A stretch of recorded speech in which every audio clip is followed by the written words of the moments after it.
Chers téléspectateurs, eh bien bonjour ou bonsoir en fonction de là où vous vous situez. Vous êtes bien sur votre chaîne Espoir TV. Notre devise, vous la connaissez, car le meilleur reste à venir. Alors ce soir, c'est une émission spéciale de vous à moi. J'ai plusieurs invités. Nous allons parler de la situation qui se passe dans le monde. Très difficile de rester indifférent et silencieux face à une actualité qui est généralement bousculée, dramatique, tragique. Alors, est-ce que le chrétien doit manifester sa voix? Est-ce qu'il doit donner sa position? Qu'est-ce que le patriotisme? Est-ce qu'un chrétien peut être patriote? Alors, il y a l'Église qui doit être apolitique, mais est-ce que ça implique qu'on peut donner son avis ou pas? C'est ce qu'on va voir ce soir avec mes invités. N'oubliez pas que vous pouvez toujours réagir face à nos émissions en téléphonant au 02 268 0018, 0032 268 0018 ou via un email à espoirtv777@gmail. Bonsoir chers invités. Bonsoir. Je suis très heureuse de vous retrouver de vous accueillir sur ce plateau, même si je bégaye parce que je suis fortement impressionnée. Alors je vais vous demander brièvement de vous introduire chacun, parce que on se connaît, mais tout le monde ne vous connaît pas. Prophète Jeremiah Mukena. Bon, un être humain normal que Dieu a appelé pour défendre l'évangile sur la terre. Donc je viens de l'Angleterre, de Londres plus précisément. Pasteur Sendoué, Joël Sendoué, bonsoir, merci d'être là. Vous présentez, qu'est-ce qu'on pourrait dire également de vous-même? Qu'est-ce que vous pourriez... On en a beaucoup parlé. Donc. Mais je suis évangéliste Luc Moubenecha et je suis membre de la Nouvelle Jérusalem de Bruxelles. Voilà ce que je peux dire en gros. Qu'est-ce qu'on pourrait dire de vous-même? Qu'est-ce que vous pourriez dire pour vous présenter auprès de nos téléspectateurs? Je suis le frère Victor Olembo. Je sers mon Dieu à l'église Fleuve d'Eau Vive à Bruxelles. Et je suis également éditeur de presse. Alors, pour terminer en beauté, je vais dire, Maître Jean-Baptiste Bokoto, qu'est-ce qu'on pourrait dire de vous-même? Selon votre version. Pratiquement Jean-Baptiste Bokoto, homme de droit, juriste chrétien et écrivain. On va voir ça tout de suite. Une histoire de violence. On va en parler tout de suite. Je suis Charlie au Congo. Vous allez nous expliquer de quoi il s'agit dans quelques instants. Alors, je suis vraiment enchantée que vous ayez accepté tous de pouvoir participer à cette conversation, parce qu'on a l'impression souvent que les hommes de Dieu sont dans leur coin et sont un peu en dehors du monde. Ils vivent sur la terre, mais ils sont un peu déconnectés. Qu'est-ce que vous pensez de cela, pasteur Sendoué? Est-ce qu'on peut dire que les serviteurs en général sont déconnectés? Merci beaucoup pour la question. Moi, je pense que les serviteurs ne sont pas déconnectés. Le problème, c'est quand on parle de l'Église, on voit directement que l'Église est en dehors du monde. C'est ce qui fait que les gens peuvent penser que nous vivons en amont de la société. Or, nous sommes là parce que l'Église est en fait l'instrument que Dieu a placé dans le monde pour pouvoir ramener même le monde vers Dieu. Donc, on ne peut pas être en amont de la société, mais on doit parler de la société, éduquer la société, amener même un mode de vie qui puisse orienter la société vers des bonnes choses, des bons chemins. D'accord. Alors, on va revenir à ça tout à l'heure parce que c'est important. Donc, être un modèle, on va en parler plus amplement tout à l'heure. Quand vous voyez l'état actuel du monde, je vous pose la question à tous, qu'est-ce que vous pouvez en dire? Qu'est-ce qu'on peut dire du monde tel qu'il est aujourd'hui? Qu'est-ce que vous pensez de ce monde tel qu'il est aujourd'hui? Prophète Jeremiah. Bon, je crois que par rapport à ce que nous voyons, le monde va vraiment aux dérives. Hein. Il y a les gens, je crois que tout ce problème que nous subissons maintenant sur la terre, c'est parce que les gens, tout simplement, ont abandonné Dieu. Le fait d'abandonner Dieu nous crée et nous apporte beaucoup de problèmes dans nos vies, dans notre société, famille, pays, nation, royaume. Je crois que c'est l'abandon de Dieu qui a fait que nous avons tout ce problème sur la terre. Pasteur Sendoué?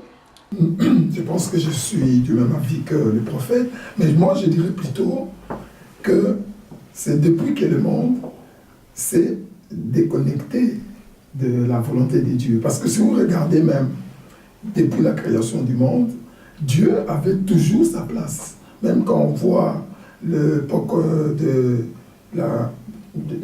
l'époque papale, nous verrons que même les rois de l'époque étaient investis par l'Église. Donc depuis que, pardon, excusez-moi pour ma voix là, depuis que l'Église, le monde s'est déconnecté de l'Église, le monde a pris son chemin à lui, cela fait que le monde ne se retrouve plus. Donc moi je pense que c'est plutôt ce qui se pose aujourd'hui dans le monde. Le monde a tourné le dos à l'Église.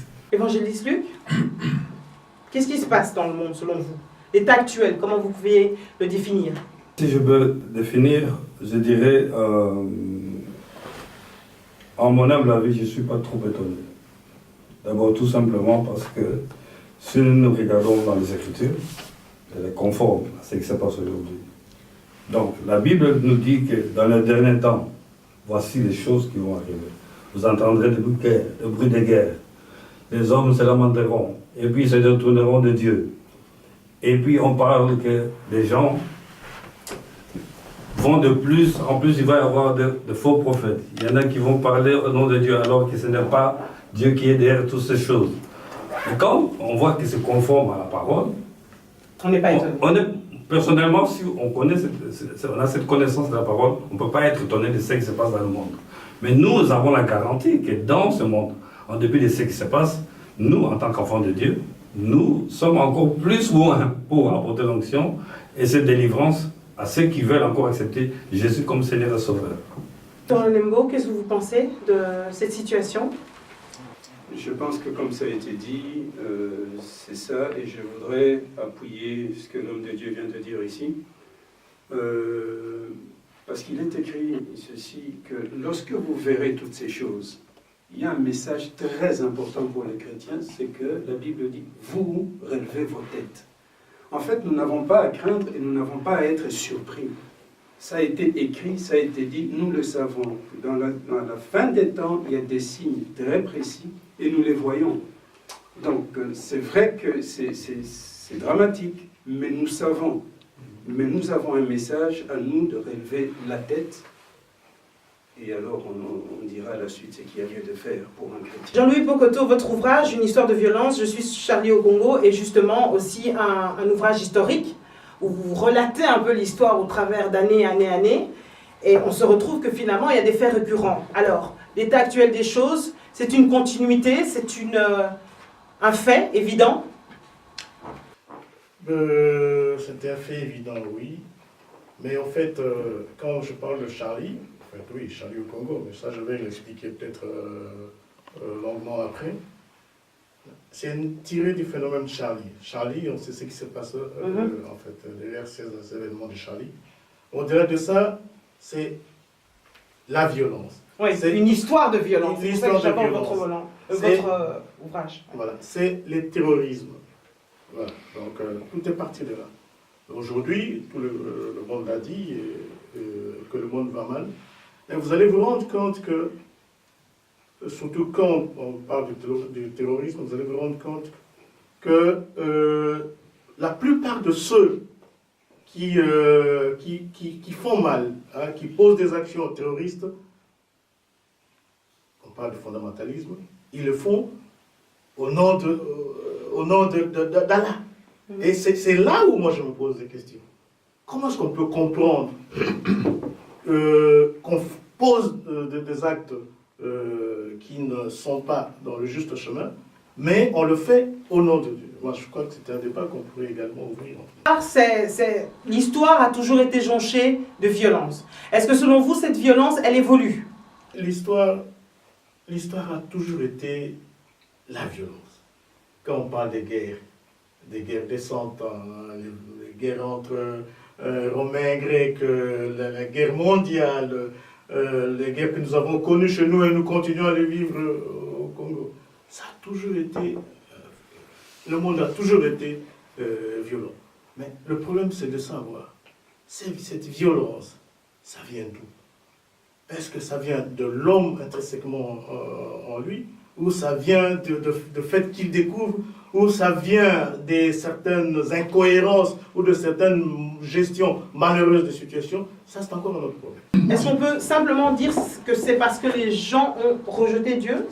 On peut conclure comme ça? Et par rapport à ta question aussi, dans les livres de Chroniques, le chapitre 2 Chroniques, le chapitre 7, le verset 14, nous dit clairement par rapport à toutes ces questions que nous nous posons ici, pour que nos téléspectateurs écoutent et suivent, qu'ils nous suivent aussi, sachent que c'est dans la Bible. Donc 2 Chroniques chapitre 7, verset 14 dit ceci: « Si mon peuple sur qui est invoqué mon nom s'humilie, prie et cherche ma face, et si se détourne de ses mauvaises voies, je l'exaucerai des cieux, je lui pardonnerai son péché et je guérirai son pays. » Donc voilà, donc c'est le péché qui a tout fait. Nous avons tourné nos dos à l'Éternel. Mais il nous garantit que si on se répand, si on retourne vers lui et qu'on demande pardon, il va guérir nos familles, il va guérir nos pays, nos nations. Tout ce qui se passe ici s'arrêteront. Donc le problème, cette rébellion est venue parce qu'on a tourné le dos à Dieu. Et qui a créé cette rébellion, nous le connaissons tous, il s'appelle Satan, le diable. Voilà le problème.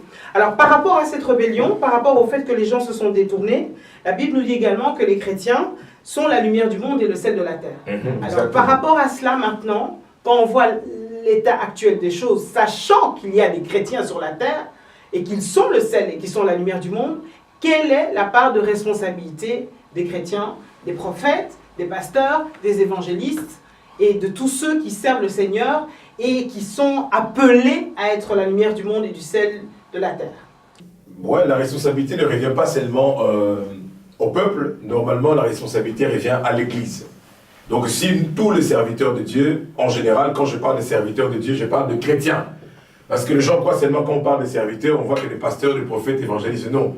Tout enfant de Dieu qui a reçu Christ comme Seigneur et Sauveur est un serviteur de Dieu d'une manière ou d'une autre. Caméramen, ceux qui travaillent dans l'église, les diacres, tout ça, nous sommes serviteurs de Dieu. Alors d'abord, si nous commençons, nous faisons comme Daniel a fait. Daniel a vu, il a prié d'abord pour ses péchés, le péché de sa famille, et puis il a prié aussi pour la nation. Donc si nous pouvons faire comme les serviteurs à l'époque, les prophètes ont fait, les Daniel, ont prié d'abord, ils ont demandé pardon pour eux-mêmes, parce que nous aussi, les serviteurs de Dieu aussi, quelque part, d'une manière ou d'une autre, nous avons aussi blessé aussi les gens. Nous n'avons pas vraiment aussi fait, nous ne faisons pas vraiment la mission que Dieu nous a donnée. Je ne parle pas de tout le monde, je parle de certains aussi, qui ont dérouté, qui ont amené l'évangile, une autre doctrine dans l'église. Alors, ces peuples-là nous regardent. Et ces peuples-là, maintenant, est découragé par rapport à nos comportements. Donc, si nous, d'abord, serviteurs de Dieu, enfants de Dieu, chrétiens en général, si on peut d'abord commencer à demander, organiser, je ne sais pas, des prières, et à demander nous-mêmes d'abord pardon. Pas demander pardon pour les nations, pour nos familles, non. Demander d'abord pardon par rapport à nous-mêmes, par rapport à nos péchés. Seigneur, nous t'avons abandonné nous aussi, nous t'avons abandonné et nous révélons maintenant à toi que tu nous pardonnes. Si nous d'abord, nous commençons à demander pardon d'abord à l'Éternel, parce que nous aussi quelque part, les serviteurs de Dieu ont abandonné aussi le Seigneur. En fait, justement, on voit dans la Bible que les rois ont toujours été entourés de prophètes. Les prophètes étaient là pour donner les instructions, pour donner le conseil de Dieu. Est-ce que le prophète n'a pas un peu aussi abandonné son rôle? Exactement, c'est ce que je suis en train de dire. Comme nous voyons dans la Bible, nous voyons Balaam. Balaam était un prophète que Dieu avait ordonné de bénir le peuple d'Israël. Mais lorsqu'il a vu le bien s'accroître, le bien qu'on lui avait proposé, il a changé, il a voulu changer maintenant pour aller faire le contraire de ce que Dieu lui avait dit de faire. Donc je crois que parmi nous, les prophètes ou les serviteurs, pasteurs, évangélistes, je crois que beaucoup sont allés maintenant dans la doctrine de Balaam et de chercher de l'argent. Au lieu de dire au président, au roi exactement ce que la Bible nous dit, mais le prophète aujourd'hui, les serviteurs de Dieu aujourd'hui, disent le contraire, ils plaisent maintenant aux hommes, au président, au roi, à cause de l'argent. Donc je crois que la doctrine de Balaam, de Mammon, est entrée dans l'église. Évangéliste Luc Moubenécha, au niveau de l'évangélisation, est-ce que l'évangélisation est toujours efficace? Est-ce que les évangélistes travaillent toujours suffisamment, selon vous? Ou, encore une fois, en termes de responsabilité, il y a une part de responsabilité aux évangélistes et à l'évangélisation? En fait, moi, si je peux parler en termes de responsabilité par rapport aux chrétiens, au sens de la responsabilité que Dieu nous a donnée par rapport à l'humanité, il y a des choses que on peut tirer comme leçon. La première chose, c'est que Dieu a dit qu'un des plus grands commandements, c'est aimer Dieu. Le deuxième qui se suit, il dit, c'est d'aimer son prochain comme soi-même. Il dit, de ce commandement, il n'y a pas plus grand.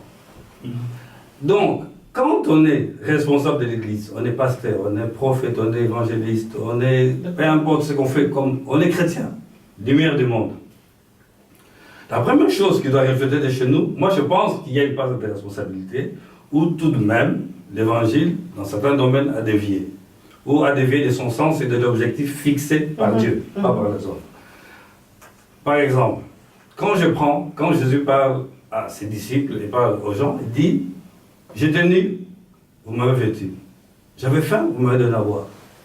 J'avais soif, pardon, je m'avais donné à boire. J'avais faim, vous m'avez donné à manger. J'étais en prison, vous m'avez visité. Et puis ses disciples le regardent comme s'ils étaient étonnés pour dire, mais qu'est-ce qu'il raconte ce gars? On était tout le temps avec lui. Et finalement, un qui pose la question, mais quand est-ce que nous t'avons vu en prison? Ou nous t'avons vu nu? Et nous t'avons visité ou malade, ou quoi que ce soit? Lui, il dit non. Chaque fois que vous avez fait cette chose-là, à un des plus petits des mains, c'est à moi que vous l'avez fait. Mais aujourd'hui, si on regarde dans l'Église, l'Église a perdu le sens de charité, le sens d'œuvrer et de s'aimer dans le monde. Or, Dieu dit que nous ne sommes pas du monde, mais que nous sommes la lumière du monde. Mais quand il nous a établis, c'est pour tout justement les gens qui ne sont pas croyants, entre parenthèses, qui voient refléter au travers de nous cette responsabilité d'amour. Les œuvres, en fait, les œuvres doivent parler. On dit qu'on reconnaît un arbre par ses fruits. Or, aujourd'hui, les chrétiens que nous sommes, ces fruits-là, on les développe plus. En termes d'évangélisation, est-ce que le message est suffisamment adapté? Parce qu'on entend beaucoup de messages et grâce aux médias, on va en parler avec le frère Victor Olembo tout à l'heure, grâce aux médias, le message passe très vite. Mais on a l'impression que le message de l'évangile pur, tel qu'il doit être porté, a perdu un peu de vitesse. Est-ce que perdu de vitesse, je ne sais pas. L'évangélisation, elle est adaptée? L'évangélisation ne peut pas être adaptée. C'est-à-dire que Dieu travaille avec l'onction. Dans l'onction, Dieu connaît les besoins des gens plus que nous-mêmes. Donc nous ne pouvons pas nous placer à la place de Dieu en disant, Dieu, il me semble que, d'après le monde, je vois, il y a un style comme ça. Je ne parle pas du message, hein. Oui, je ne parle pas du message, ouais. La manière de l'apporter. Attention. Ouais. Est-ce que c'est toujours d'actualité? Parce qu'on a l'impression qu'il y a de la traîne. Non, c'est d'actualité, parce que si nous, on voit, pour ne pas aller plus loin, rien qu'en Belgique ici, il y a du travail. Donc rien que concernant l'évangélisation, il y a vraiment du travail. Mais je pense que celui que Dieu a appelé et qui se soumet au plan que Dieu a fixé avec lui et qui ne va pas au-delà de ses ambitions personnelles, je t'assure que si tu parles de Christ, les gens entendent. Ça peut prendre du temps, mais là, c'est que nous semons de la parole de Dieu porte ses fruits, toujours. La responsabilité. Je pense, avant qu'on parle de responsabilité, je pense que vous avez posé une question qui était capitale. La question que vous avez posée est situer la violence. D'où vient la violence? Ça, c'est très important. Parce qu'on peut tout, parce que j'ai pris le temps de comprendre un peu les phénomènes qui se passent. Si on essaye, aujourd'hui, j'ai entendu ce que l'évangéliste a dit, et c'est très bien, même ce que le prophète a dit. Mais moi, je pense qu'on essaye d'abord de commencer par les débuts. Et c'est la question que vous avez posée. Moi, je pense l'origine de la violence. On doit d'abord situer d'où vient la violence. Qu'est-ce qui fait? Parce que la Bible dit, Dieu a créé l'homme bien. Mais les hommes... Et à son image, même. Alors, d'où vient ces détours-là? Moi, je pense que ce sont des questions qui vont nous amener vers un cheminement, qui vont nous amener à comprendre, à faire un bon diagnostic de la situation. Alors, quand on essaie de voir ce que le maître a dit, je me dis, l'homme, de par déjà sa nature, en l'homme, ce n'est pas le bien que l'homme veut faire qu'il fait, c'est le mal qu'il arrive à faire. Mais non, c'est à l'Église, c'est à nous, hommes de Dieu, c'est même à... moi, je nous appelle, nous, hommes de Dieu, comme des leaders d'opinion qui devront, par nos propres exemples déjà, amener ce peuple-là à comprendre ce que vient de dire l'évangéliste, oui, aux œuvres, pour que la violence-là puisse être non seulement étouffée, mais banalisée. Mais maintenant, il y a un problème. En l'homme, il y a le bien et le mal. Qui est devant? Il y a le bien et le mal. Et Dieu lui-même nous dit, mais je t'ai pris, je t'encourage, je t'exhorte à choisir les biens. Mais ce n'est pas souvent les biens que nous choisissons de faire. Maintenant, ce n'est pas que l'évangile a failli, c'est l'homme maintenant. Non, pas l'évangile, mais Oui. l'évangélisation. L'évangélisation, oui, l'évangélisation, on ne pourra pas dire que l'évangélisation n'est plus adaptée à l'évolution. Non, l'évangélisation est toujours bonne, mais les problèmes, moi je vais opter aussi parce que le prophète venait de dire, il y a un problème qu'aujourd'hui les gens ne veulent pas accepter, admettre. Vous savez, un papa qui humilie un autre papa, oublie qu'il est aussi papa, c'est que lui fait à notre papa, ses enfants aussi verront et pourront aussi lui faire ça. C'est ce qui arrive dans notre pays. Aujourd'hui, l'Église est tellement reléguée au second plan, les hommes de Dieu sont tellement négligés par rapport, comme l'a dit le prophète, à certains abus, c'est vrai, des autres, mais l'Église, c'est comme l'autel de Dieu et Elle a perdu sa crédibilité, c'est non ce que vous voulez dire? seulement l'Église a perdu sa crédibilité, mais c'est comme